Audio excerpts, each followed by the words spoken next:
الدین الخالص. الحمد لله نحمده ونستعينه ونستغفره ونعوذ بالله من شرور أنفسنا وسيئات أعمالنا من يهده الله فلا مضل له ومن يضلل فلا هادي له وأشهد أن لا إله إلا الله وحده لا شريك له وأشهد أن محمدا عبده ورسوله. أما بعد فإن خير الحديث كتاب الله وخير الهدي هدي محمد صلى الله عليه وسلم وشر الأمور محدثاتها وكل محدثة بدعة وكل بدعة ضلالة وكل ضلالة في النار. فأعوذ بالله السميع العليم من الشيطان الرجيم. بسم الله الرحمن الرحيم.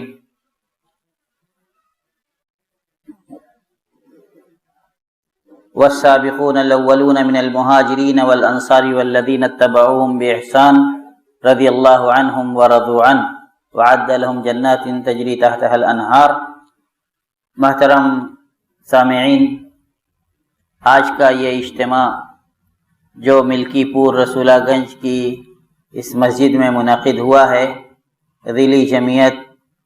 بنارس اور رام نگر کے مقامی یونٹ کے زیر اہتمام،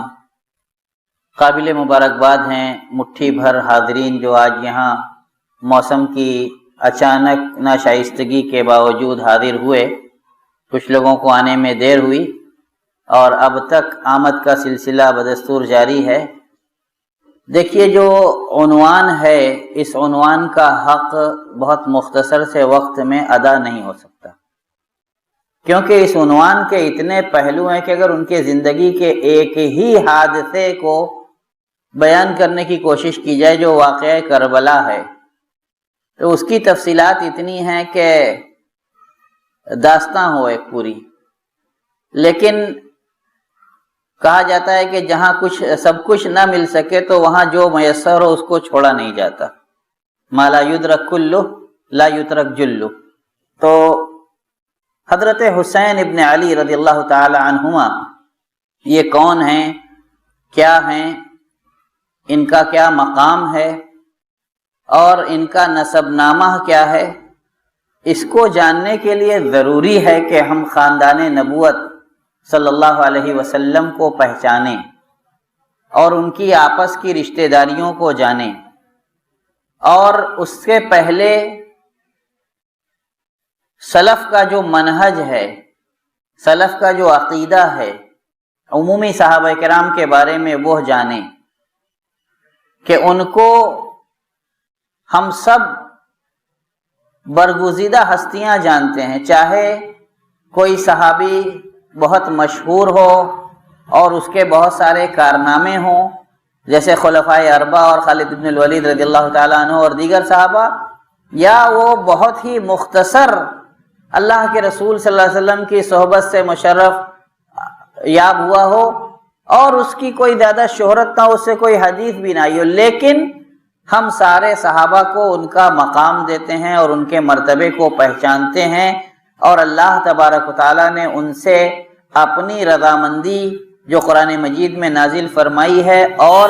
جو اس بات کی شہادت دی ہے کہ وہ بھی اللہ سے راضی ہیں. اور اللہ کی یہ گواہی یہ بہت عظیم الشان ہے کہ اللہ اپنے بندوں کی ایک جماعت کے بارے میں کہے کہ مجھے یہ میرے علم ازلی میں کہ یہ ہم سے راضی ہیں. تو بندہ اللہ سے راضی ہوتا ہے، لیکن اللہ کی طرف سے اس کی گواہی آنا کہ یہ بندے اور بندوں کی یہ جماعت ہم سے راضی ہے، یہ ان کے مقام کے، ان کے مرتبے کا بیان ہے کہ وہ ایسی برگزیدہ ہستی تھی کہ اللہ نے ان سے اپنی رضامندی بھی ظاہر کی اور یہ بھی بتلایا کہ وہ بھی اللہ سے راضی ہیں، اللہ کے ہر فیصلے پر خوش ہیں. دین کے راستے میں جتنی آزمائشیں ان کے سامنے آئیں سب پر ان لوگوں نے صبر اور شکر کے ساتھ استقامت کا مظاہرہ کیا. شدائد کے وقت راہ حق سے پھرے نہیں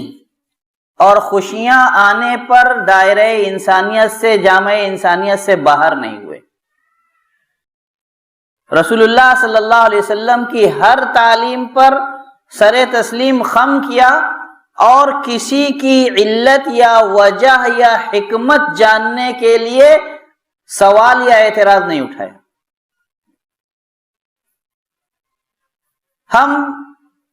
اللہ کے رسول صلی اللہ علیہ وسلم کے نسب نامے کو جانتے ہیں۔ اللہ کے رسول صلی اللہ علیہ وسلم نے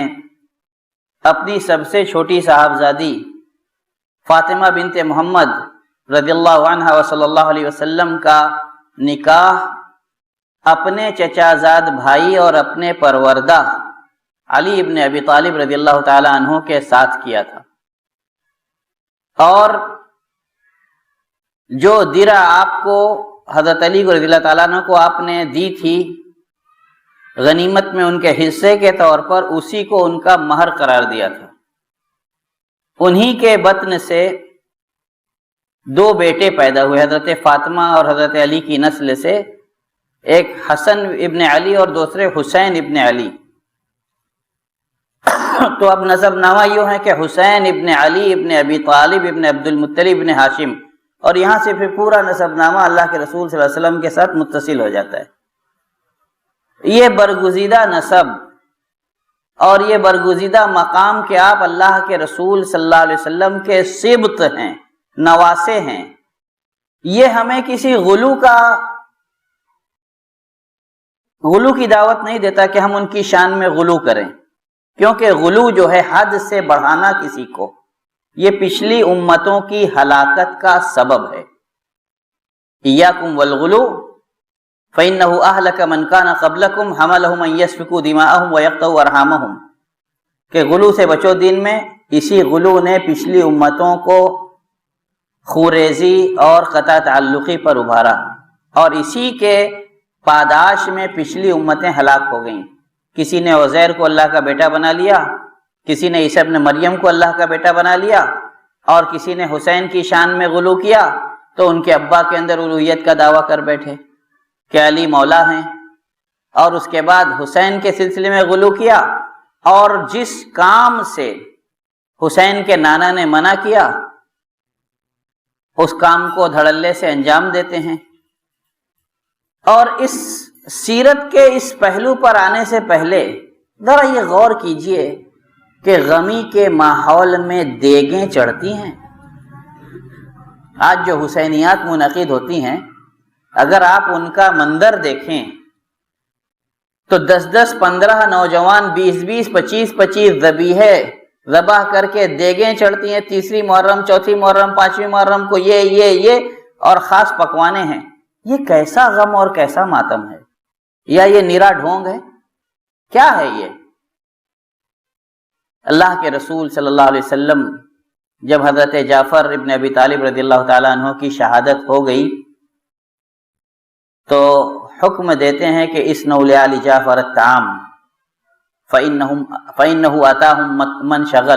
ما شغلهم، کہ جعفر کے گھر والوں کے لیے کھانا بنا دو، کیونکہ ان کے سامنے ایسی مصیبت پیش آ گئی ہے جس نے ان کے ذہن و دماغ کو لے لیا ہے۔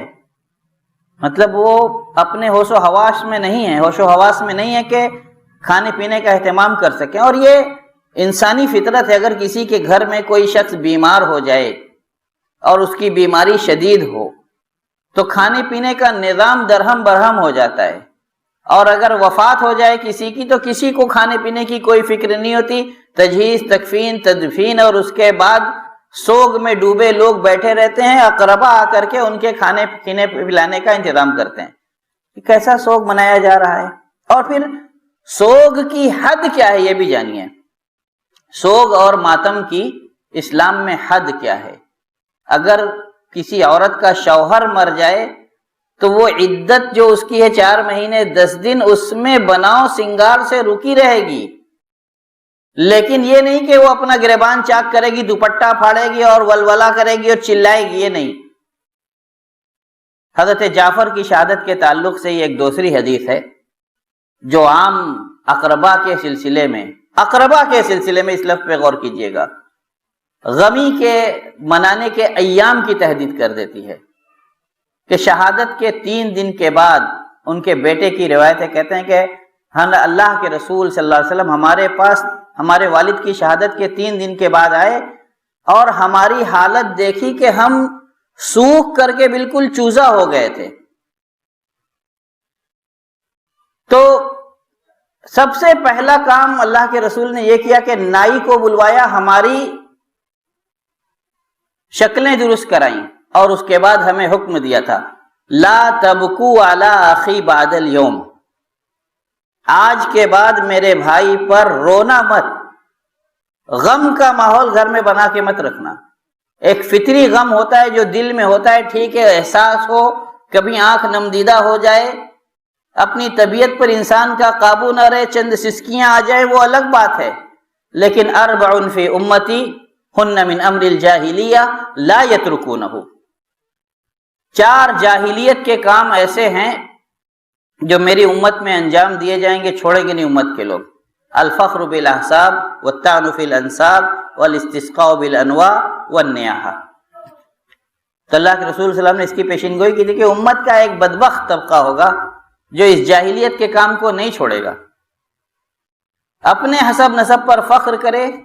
دوسروں کے نسب پر طعنہ زنی کرے، نچھتر اور ستاروں کے ذریعے سے بارش طلب کرے، اور غم اور صدمے کے موقع پر گریباں چاک کرے اور نوحہ اور ماتم کی مجلسیں رچائے۔ حسین ابن علی رضی اللہ تعالیٰ عنہما کی بات ہو رہی تھی، نانا اور نواسے کے رشتے پر آتے ہیں۔ اللہ کے رسول صلی اللہ علیہ وسلم حضرت ابو یعلا رضی اللہ تعالیٰ عنہ راوی ہیں، کہتے ہیں کہ ہم لوگ کسی دعوت میں تشریف لے گئے تھے، اور حسین ابن علی رضی اللہ تعالیٰ عنہما باہر بچوں کے ساتھ کھیل رہے تھے۔ اللہ کے رسول صلی اللہ علیہ وسلم کی ان پر نگاہ پڑی، آپ اٹھ کر کے گئے کہ ان کو پکڑیں، گود میں اٹھائیں۔ حسین بھاگنے لگے، اللہ کے رسول صلی اللہ علیہ وسلم بھی ان کے ساتھ کھیلنے لگے، ان کو بھاگنے کا موقع دیتے رہے کچھ دیر، اور اس کے بعد ان کو دبوچا، پکڑ کے گود میں لیا، اور ان کی تھوڑی کے نیچے اپنا داہنا ہاتھ لگا کر کے ان کو بوسہ دیا۔ تو یہ اللہ کے رسول کی ان سے محبت تھی۔ حسن کے ساتھ یہی کرتے تھے۔ ان دونوں کے بھائیوں کے بارے میں فرمایا الحسن والحسین سیدہ شباب اہل الجنہ، کہ حسن اور حسین جو ہیں یہ جنتی نوجوانوں کے سردار ہیں۔ اور ایک حدیث کے اندر فرمایا کہ جو حسین سے محبت رکھتا ہے وہ مجھ سے محبت رکھتا ہے، اور حسین اور ان کے بھائی حسن دنیا میں میری خوشبو ہیں۔ اور اسی حدیث کو مختصراً دوسرے لوگوں نے کہا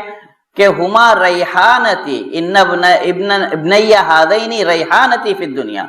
کہ میرے یہ دونوں بیٹے، آپ نے اپنے نواسوں کو بیٹا کہا اور کہا کہ دنیا میں میری خوشبو ہیں۔ حضرت حسین رضی اللہ تعالیٰ عنہ نانا کی پرورش اور اپنے والدین کی پرورش کے بعد جب نوجوان ہوتے ہیں، نانا کی وفات ہو چکی ہوتی ہے اور فتنے کا زمانہ شروع ہو چکا تھا، حضرت عثمان کی شہادت سے جو شروع ہوتا ہے، اور پھر ان کے والد اور حضرت معاویہ کے جو اجتہادی اختلافات تھے، جن کے بارے میں میں عقیدے کو واضح کرتا چلوں۔ ہمارا عقیدہ یہ ہے کہ زبانیں اپنی بند رکھیں، جیسا کہ ابن تیمیہ رحمۃ اللہ علیہ نے فرمایا کہ اس سے حاصل کچھ نہیں، گناہگار البتہ ہو سکتے ہیں، لہذا ان مسئلوں میں نہ بولنا یہ سب سے زیادہ سلامتی کا باعث ہے۔ انہی اختلافات کے بعد جب حضرت معاویہ رضی اللہ تعالیٰ عنہ نے لوگوں سے مشورہ کر کے اور حضرت یزید رضی اللہ تعالیٰ عنہ کی صلاحیت کو دیکھتے ہوئے ان کے لیے لوگوں سے بیعت لے لی، تو حضرت حسین رضی اللہ تعالیٰ عنہ اس بیعت سے مطمئن نہیں تھے، اور اسی کے نتیجے میں کوفہ والوں کے ان سے مراسلت بھی ہوتی تھی۔ کوفہ والوں کے خطوط بہت سارے آئے، سیرت نگاروں نے لکھا کہ 500 سے زائد خطوط پہنچ چکے تھے۔ تو آپ مدینہ سے مکہ چل کر کے آتے ہیں، اور مکہ 2-4 مہینے قیام کے بعد دھیرے دھیرے لوگوں پر آیا کرتے ہیں کہ میں کوفہ جانے کی تیاری کر رہا ہوں، عراق جانے کی تیاری کر رہا ہوں۔ روکنے والوں کی ایک لمبی فہرست ہے، چند لوگوں کے میں نام لوں گا: حضرت عبداللہ ابن عمر، حضرت عبداللہ ابن عباس، حضرت عبداللہ ابن زبیر رضی اللہ تعالیٰ عنہم اجمعین۔ سب نے منع کیا، اور کچھ عورتوں نے بھی ان کے خاندان کی ان کو اس سے روکا۔ حضرت عبداللہ ابن عباس رضی اللہ تعالیٰ عنہ کے بارے میں آتا ہے، رضی اللہ تعالیٰ عنہ کے بارے میں، کہ انہوں نے کہا کہ ٹھیک ہے، جب بہت اصرار دیکھا حضرت حسین کا کہ گھر کی عورتوں اور دوسرے لوگوں کو مت لے جائیے، اور حضرت حسین نے کہا کہ دیکھو اگر میں نہ جاؤں تو مجھے پتہ نہیں کیوں فتنے کی بو آ رہی ہے اور میں سرزمین حرم میں قتل کیا جاؤں، شہید کیا جاؤں، اس سے بہتر ہے کہ میں حرم کو قتل و غارت گری سے بچا لوں اور کہیں دور جا کر کے میرے مقدر میں جو کچھ لکھا ہے مجھے اس کا سامنا کرنا پڑے۔ ان سارے واقعات کے بعد جب کوفہ والوں کے بلاؤں کی بہت کثرت ہو گئی تو آپ سفر کے لیے نکلتے ہیں، اور اس سے پہلے مسلم ابن عقیل کو، اپنے چچا زاد بھائی کو بھیجتے ہیں کہ جاؤ کوفہ والوں کی حالت دریافت کرو۔ مسلم کوفہ جاتے ہیں اور کوفہ کے حالات بڑے تیزی سے بدلتے ہیں، تو وہ حضرت حسین کو آنے سے منع کرتے ہیں، لیکن حضرت حسین ان کی بات پر توجہ نہیں دیتے اور نکل پڑتے ہیں۔ اس کے بعد تفصیلات میں نہ جاتے ہوئے وہاں کا واقعہ کربلا پیش آتا ہے اور حضرت حسین کی شہادت ہو جاتی ہے۔ اس شہادت کے لفظ پہ ذرا غور کرنے کی ضرورت ہے۔ مقام شہادت وہ مقام ہے جو رنج یا ماتم کا قطعی نہیں ہے۔ دنیا سے کوئی میت ایسی نہیں جاتی جو دنیا میں دوبارہ آنے کی تمنا کرتی ہو۔ صحیحین کی روایت ہے، اللہ کے رسول صلی اللہ علیہ وسلم الا الشہید، سوائے شہید کے، شہید یہ چاہتا ہے کہ ہر بار مروں اور ہر بار دنیا میں بھیجا جاؤں اور پھر شہادت ہو اور پھر دنیا میں بھیجا جاؤں اور پھر شہید ہوں۔ وجہ لما یرا من الکرامہ، اللہ کے ہاں جو عزت و تکریم دیکھتا ہے اپنی شہید، اور اللہ کے ہاں جو اپنا مقام دیکھتا ہے، اس کے نتیجے میں وہ بار بار شہادت کی تمنا کرتا ہے کہ بار بار دنیا میں آؤں اور بار بار مجھے شہادت نصیب ہو۔ تو یہ مقام شہادت یہ خوشی کا مقام ہے کہ اللہ تبارک تعالیٰ نے نبی کے نواسے کے حق میں یہ شہادت لکھی تھی اور ان کو نصیب ہوئی۔ قافلے کے ساتھ جو کچھ ہوا، یزید کے بارے میں یہاں تہمتیں لگائی جاتی ہیں کہ یزید کے سامنے حسین کا سر لائے گا رضی اللہ تعالیٰ عنہ، تو اس نے اس کو ایک نرکٹ یا ٹہنی اس کے ہاتھ میں تھی، اس سے کچوکا لگایا۔ عبید اللہ ابن زیاد نے ایسا کیا تھا، اور حضرت انس ابن مالک رضی اللہ تعالیٰ عنہ کا نام آتا ہے کہ انہوں نے کہا تھا کہ عبید اللہ تم کیا کر رہے ہو، یہ تمہیں پتا ہے یہ وہ ہونٹ ہیں جن پر اللہ کے رسول صلی اللہ علیہ وسلم بوسہ دیا کرتے تھے، اور یہ وہ چہرہ ہے جو اپنے نانا کے چہرے سے سب سے زیادہ مشابہ ہے۔ میں آپ لوگوں کو حسین رضی اللہ تعالیٰ عنہ کے سر کی طرف اس لیے لایا ہوں کہ سر کے نتیجے میں جو چیز سیرت کے جو پہلو ہمیں جاننے کے ان پر توجہ ہو، اس سر کے نتیجے میں بہت سارا بوال کھڑا ہوا، اور سر کہاں مدفون ہے اس کو لے کر کوئی دمشق میں دعویٰ کرتا ہے، کوئی مقام کربلا میں ہی، کوئی مصر میں ہی، اور ہر جگہ مشاہد اور مزارات بنا دیے گئے، اور ان پر بدعتیں اور شرکیات کی بہتات ہو گئی، کثرت ہو گئی۔ جو مورخین کی صحیح روایات سے پتہ چلتا ہے کہ یزید نے ان کے سر کو حکم دیا تھا کہ مدینہ کے گورنر کے پاس بھیجا جائے، اور انہوں نے اس کو ان کی والدہ محترمہ حضرت فاطمہ کے پہلو میں دفن کروایا ہے، بقیع میں ان کا سر ہے۔ اب یہ جھوٹے مزارات اور مشاہد کے نتیجے میں وہاں پھر کربلا بنائے جاتے ہیں، اور وہاں پھر ماتم کی مجلسیں ہوتی ہیں، وہاں بدعتوں کا اور غلو کا اور شرکیات کا پورا ایک تماشا لگتا ہے۔ امت کس جھمیلے میں پڑ گئی، اور امت کا فرض کیا تھا؟ خاندان نبوت کو پہچاننا، ان کی آپس کی رشتہ داریوں کو جاننا، ان کی آپسی الفت و محبت پر نظر رکھنا، اور داستانیں جو گڑھی گئیں اس کربلا کے تعلق سے اس میں اتنی رنگامیزیاں ہیں، اور اچھے اچھے نامور لوگوں کے قلم یا زبان بہکی ہے، تو ان چیزوں سے بچ کر احتیاط کے ساتھ ان واقعات کو سمجھنے اور سمجھنا کس لیے؟ صرف عبرت کے لیے. یہ نہیں کہ ہم بھی داستان بیانی شروع کر دیں اور اس کے نتیجے میں کچھ لوگوں کو مجرم کے کٹ گھرے میں کھڑا کریں اور ان کا انصاف کرنے خود بیٹھ جائیں. پہلے ہم اپنا انصاف کر لیں، بہتر ہوگا. محاسبہ نفس کر لیں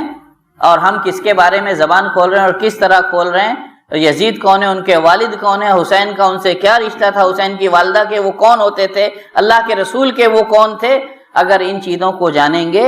تو زبانیں ان مسئلوں پر کھلنے سے خود بخود بند ہو جائیں گی. آج 1400 سال گزر جانے کے بعد بھی اس طرح کے رسومات کی انجام دہی اور اس موقع پر کچھ شاعر کا اہتمام، سیاہ کپڑے پہننا، ماتم کا ماحول بنانا، طہارت اور پاکیزگی سے پہلو تہی کر لینا، نظافت اور صفائی ستھرائی کا کم اہتمام کرنا، یہ سب دین کا حصہ کہاں سے ہو گیا اسلام میں؟ جس دین کے نبی کی تعلیمات ہیں کہ الطہور شطر الایمان، کہ پاکیزگی اختیار کرنا آدھا ایمان ہے، اور بلا وجہ اگر آدمی کے پاس اللہ کی نعمتیں موجود ہیں تو نعمتوں سے کنارہ کش سوگ اور ماتم کے لیے ہونا یہ اس امت کا شیوا تو نہیں. اور جن برگزیدہ ہستیوں کی اللہ تبارک تعالیٰ نے تعظیم اور تکریم اپنی زبان سے کر دی، اور جو لوگ اپنے بہتر انجام کو پہنچ چکے ہیں ان کے افسانوں کو بیان کر کے ان کے شہادت کے ایام میں، اور پھر جو کرنے کے کام ہے اس دن اس کو فراموش کیا جائے. اگر جو لوگ اس طرح کی بدعی کاموں میں، بدعت کے کاموں میں مصروف رہتے ہیں، ان سے پوچھا جائے کہ کیا آپ نے اللہ کے رسول صلی اللہ علیہ وسلم کے بتائے ہوئے طریقے پر یہود کی مخالفت کا خیال رکھتے ہوئے کل 9ویں کا روزہ رہے اور آج 10ویں کا روزہ ہیں؟ اللہ کے رسول صلی اللہ علیہ وسلم کی اس سنت پر آپ کا عمل ہے تو اکثریت ان میں سے آپ کو سر زمین کی طرف گاڑتے ہوئے اور نظریں جھکاتے ملے گی کہ اس پر عمل نہیں ہے. جس آگ سے اللہ کے نبی صلی اللہ علیہ وسلم دن میں 70 بار 100 بار پناہ مانگتے تھے اور امت کو حکم دیا کہ تعوذوا باللہ من النار، اللہ سے آگ سے پناہ مانگو، جہنم کی آگ سے. آپ خود آگ روشن کریں اور اس پر کودیں اور اس کو محرم کی رسومات کا حصہ بتائیں اور اس کو کربلا کے واقعات سے کسی طرح خود ساختہ روایات کی روشنی میں جوڑیں اور اپنے آپ کو اذیت دیں، یہ اسلام کا شیوا نہیں. اللہ کے رسول صلی اللہ علیہ وسلم نے ایک آدمی کو دیکھا کہ دھوپ میں کھڑا ہے، پوچھا یہ کیا ہے؟ کہا انہوں نے نظر مانی ہے کہ سایہ نہیں اختیار کریں گے، بیٹھیں گے نہیں اور اعتکاف کریں گے. کہا کہ ان سے کہ یہ اعتکاف تو پورا کریں لیکن سایہ اختیار کریں اور آ کے سائے میں بیٹھیں. اذیت دینا جسم کو یہ اسلام کی کسی عبادت کا حصہ نہیں ہے. ہاں، عبادت میں صبر پر قائم رہنا یہ اسلام کی تعلیم ہے. روزے میں جو ہم بھوک اور پیاس کی شدت برداشت کرتے ہیں تو وہ اللہ کی عبادت پر صبر ہوتا ہے. یہ نہیں کہ بھوکے ہیں پیاسے ہیں تو ہم اپنے آپ کو اذیت دے رہے ہیں، اس کا بھی وقت متعین ہے. اور اللہ کے رسول نے فرمایا کہ سب سے بہتر لوگ وہ ہیں جو افطار میں جلدی کریں، یعنی وقت ہونے کے بعد کسی طرح کے اپنے آپ کو ایک لمحے کی اذیت سے دوچار نہ کریں. یہ دین رحمت ہے اور یہ اس دین رحمت کا تقاضا ہے کہ ایسے تمام تکلفات سے خود کو بچایا جائے جو ہمارے دین و ایمان کو برباد کرنے والے ہوں اور ہماری جسمانی ایذا کا بھی سبب ہوں. چاہے وہ تماچے رسید کرنا ہو، سینہ کو بھی ہو، آگ پہ اچھلنا ہو، شب بیداری ہو، نظافت اور طہارت سے دوری ہو، یہ کسی طرح سے یہ سارے کام اسلامی شیوے نہیں. حسین کی سیرت سے اگر کچھ اور لینا ہے تو ان کی اپنے نانا کی اتباع کو لیجئے کہ کس طرح انہوں نے نانا کے بتائے ہوئے طریقے پر دین کے شعائر کو انجام دیا، کس طرح سے طہارت اور نظافت کا اہتمام کیا، کس طرح سے شدائد پر صبر کیا، کس طرح سے نعمتوں پر شکر کیا، اور کس طرح سے امت کے سامنے خاندان نبوت کا ایک فرد ہونے کی بہترین مثال پیش کی. اگر حسین سے اور ان کے نانا سے اور آل بیت سے سچی محبت ہے تو اس کا تقاضا یہ ہے کہ صحیح معنوں میں اللہ کے رسول صلی اللہ علیہ وسلم کی اتباع کی جائے اور ان تمام کاموں سے بچا جائے جس کا اسلام سے دور کا بھی کوئی ناطہ نہیں ہے۔ اللہ تبارک تعالی ہم کو دین کی صحیح سمجھ عطا فرمائے، صحابہ کے بارے میں صحیح موقف رکھنے کی توفیق عطا فرمائے، ہمیں صحابہ کے بارے میں کسی طرح کی بدظنی یا بدزبانی سے بچائے اور تمام طرح کے شرکیات اور منہیات سے دور رکھے اور اس طرح کی مجالس میں شرکت کرنے سے بھی بچائے جب تک اس جہان فانی میں زندہ رکھے، صحیح ایمان اور عقیدے پر قائم و دائم رکھے، اور جب ہمارے خاتمے کا وقت ہو تو ایمان پر ہمارا خاتمہ ہو۔ اقول ما تسمعون واستغفر اللہ لی ولکم ولسائر المسلمین من کل ذنب فاستغفروہ انہ هو الغفور الرحیم۔